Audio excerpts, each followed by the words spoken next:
বিসমিল্লাহির রহমানির রহিম। আসসালামু আলাইকুম প্রিয় দর্শক, আজকে আমরা জানব আসহাবুল উখদুদের ঘটনা সম্পর্কে। পবিত্র কোরআনে সূরা আল বুরুজে এই ঘটনা সম্পর্কে ইঙ্গিত দেওয়া হয়েছে। রাসূল সাল্লাল্লাহু আলাইহি সাল্লাম বলেছেন, তোমাদের পূর্ববর্তীদের মধ্যে এক অতীব পরাক্রমশালী রাজা ছিল, আর তার ছিল এক জাদুকর। সে যখন বৃদ্ধ হয়ে গেল তখন রাজাকে বলল, আমি বৃদ্ধ হয়ে পড়েছি, এক বালককে আমার কাছে পাঠিয়ে দিন, আমি তাকে জাদুবিদ্যা শিখাবো। রাজা একটি বালককে জাদু শেখানোর জন্য তার কাছে পাঠালো। তার যাতায়াতের রাস্তায় ছিল হযরত ঈসা আলাইহিস সালামের শরীয়তের অনুসারী একজন দরবেশ। একদিন সে আসা যাওয়ার সময় কিছুক্ষণ তার কাছে বসলো এবং তার কথাবার্তা শুনে মুগ্ধ হলো। এভাবে সে প্রতিদিন আসা যাওয়ার সময় দরবেশের কাছে বসতে লাগলো। জাদুকরের কাছে গেলে সে তাকে বিলম্বের কারণে মারধর করত। এতে সে দরবেশের কাছে জাদুকরের বিরুদ্ধে অভিযোগ করল। দরবেশ বলল, যখন জাদুকর তোমাকে বিলম্বের কারণ জিজ্ঞাসা করবে তখন বলবে, আমার পরিবারবর্গ আমাকে আটকে রেখেছিল। আর যখন তোমার পরিবারবর্গ তোমার কাছে বিলম্বের কারণ জানতে চাইবে তখন বলবে, জাদুকর আমাকে আটকে রেখেছিল। এভাবেই চলতে লাগলো বালকটির আসা যাওয়া। একই সাথে জাদুকরের কাছে জাদু এবং দরবেশের কাছে ইসলামী বিধান শিখতে লাগলো। বাড়ি থেকে জাদুকরের কাছে যাওয়ার সময় একবার এবং জাদুকরের কাছ থেকে বাড়ি যাওয়ার সময় আরেকবার দরবেশের কাছে বসতো এবং তার উপদেশ শুনত। কিছুদিন এভাবে চলার পর বালকটা উভয়ের ব্যাপারে সন্দিহান ও দোদুল্যমান হয়ে পড়ল। কোনটি সত্য ও সঠিক তা সে বুঝে উঠতে পারল না। এ সময় একদিন সে রাস্তার উপর একটা বিশাল আকার যন্ত্র দেখতে পেল।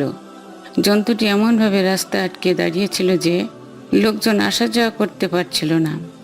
বালকটি তখন মনে মনে বলল, আজ আমি দেখে নেব দরবেশ শ্রেষ্ঠ না জাদুকর শ্রেষ্ঠ। তাই সে একটি পাথরখণ্ড হাতে নিয়ে বলল, হে আল্লাহ, দরবেশের কার্যকলাপ যদি তোমার নিকট জাদুকরের কার্যকলাপের চেয়ে বেশি পছন্দনীয় হয় তবে এই যন্ত্রটাকে মেরে ফেলো, যাতে লোকজন পথ চলতে পারে।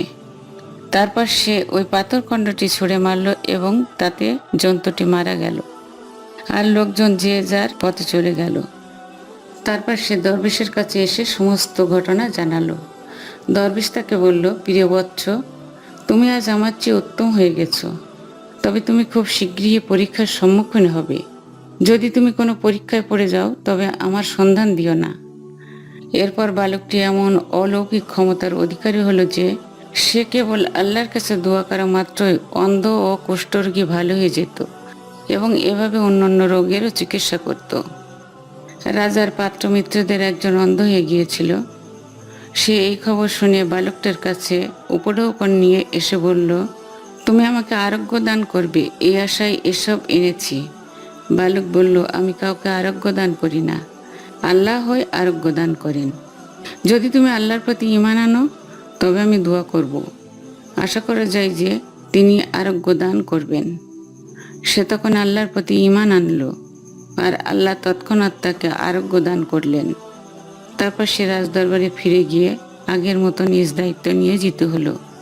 রাজা তাকে জিজ্ঞেস করলো, তোমার চোখ কে ফিরিয়ে দিল? সে উত্তর দিল, আমার প্রভু। রাজা বলল, আমি ছাড়া তোমার আর কোনো প্রভু আছে নাকি? সে বলল, আমার ও আপনার সকলের প্রভু আল্লাহ। এতে রাজা তাকে মারধর শাস্তি দিতে লাগলো। অবশেষে সে শাস্তি থেকে রেহাই পাওয়ার আশায় বালকের কথা বলে দিল। তখন বালকটিকে ধরে আনা হলো। রাজা তাকে বলল, হে প্রিয় বালক, তোমার জাদুবিদ্যায় যথেষ্ট খ্যাতি ছড়িয়েছে। শুনেছি তুমি নাকি অন্ধ ও কুষ্ঠী রোগীর আরোগ্য দান করে থাকো এবং আরো বহু অলৌকিক কর্মকাণ্ড করে থাকো। বালক বলল, আমি কাউকে আরোগ্য দান করি না, আরোগ্য দান তো আল্লাহই করে থাকেন। একথা শুনে রাজা তাকেও শাস্তি দিতে লাগলো। অবশেষে বালকটি হযরত ঈসা আলাইহিস সালামের শরীয়তপন্থী দরবেশের কথা বলে দিল। তখন দরবেশকে আনা হলো, তাকে তার ধর্ম ত্যাগ করতে বলা হলো, কিন্তু সে অস্বীকার করলো। তখন রাজা একখানি করাত আনিয়ে দরবেশের মাথার মাঝখান থেকে চেরাই করে দ্বিখণ্ডিত করে ফেলল। তারপর আনা হলো রাজা সেই সভাসদকে, তাকেও তার ধর্ম ত্যাগ করতে বলা হলো, কিন্তু সে অস্বীকার করাও তাকেও করাত দিয়ে চিরে দুটুকরো করে ফেলা হলো। এরপর আনা হলো বালকটিকে, তাকেও তার ধর্ম ত্যাগ করতে বলা হলো, কিন্তু সে অস্বীকার করল। তখন রাজা তাকে তার কতিপয় কর্মচারীর হাতে সমর্পণ করে বলল, তোমরা তাকে পাহাড়ের চূড়ার উপরে নিয়ে যাও। তখন যদি সে তার ধর্ম ত্যাগ করে তবে তো ভালো কথা, না হলে তাকে সেখান থেকে ফেলে দিও। লোকেরা বালকটিকে নিয়ে যে পাহাড়ে উঠল। বালক বলল, হে আল্লাহ, তুমি যেভাবে চাও এদের হাত থেকে আমাকে মুক্তি দান করো। তখন পাহাড়টি এমন জোরে কেঁপে উঠল যে রাজার লোকেরা নিচে পড়ে মারা গেল এবং বালক স্বাচ্ছন্দ্যে রাজার কাছে ফিরে গিয়ে হাজির হলো। রাজা তাকে জিজ্ঞেস করল, তোমার সঙ্গীরা কোথায়? সে বলল, তাদের ব্যাপারে আমার জন্য আল্লাহই যথেষ্ট। এতে রাজা অনুমান করতে পারল যে তারা আর বেঁচে নেই। এরপর রাজা তাকে আরেক দল কর্মচারীর হাতে সোপর্দ করে বলল, তোমরা একে একটি নৌকায় তুলে সমুদ্রের মাঝখানে নিয়ে যাও। তারপর সে যদি তার ধর্ম ত্যাগ করতে রাজি না হয় তবে তাকে সেখানে সমুদ্রের পানিতে ফেলে দেবে। নৌকা চলল মাছ দরিয়ার অভিমুখে। বালক আবার বলল, হে আল্লাহ, তুমি যেভাবে চাও তাদের হাত থেকে আমাকে মুক্তি দাও। এতে নৌকা তাদেরকে নিয়ে ডুবে গেল এবং ছেলেটি শান্তভাবে রাজার দরবারে হাজির হলো। রাজা তাকে জিজ্ঞেস করল, তোমার সঙ্গীরা কোথায়? সে বলল, তাদের হাত থেকে আমাকে উদ্ধার করতে আল্লাহই যথেষ্ট। এরপর সে রাজাকে বলল, আমি যেভাবে বলবো সেভাবে কাজ করলেই তুমি আমাকে হত্যা করতে পারবে। রাজা জিজ্ঞেস করল, কিভাবে?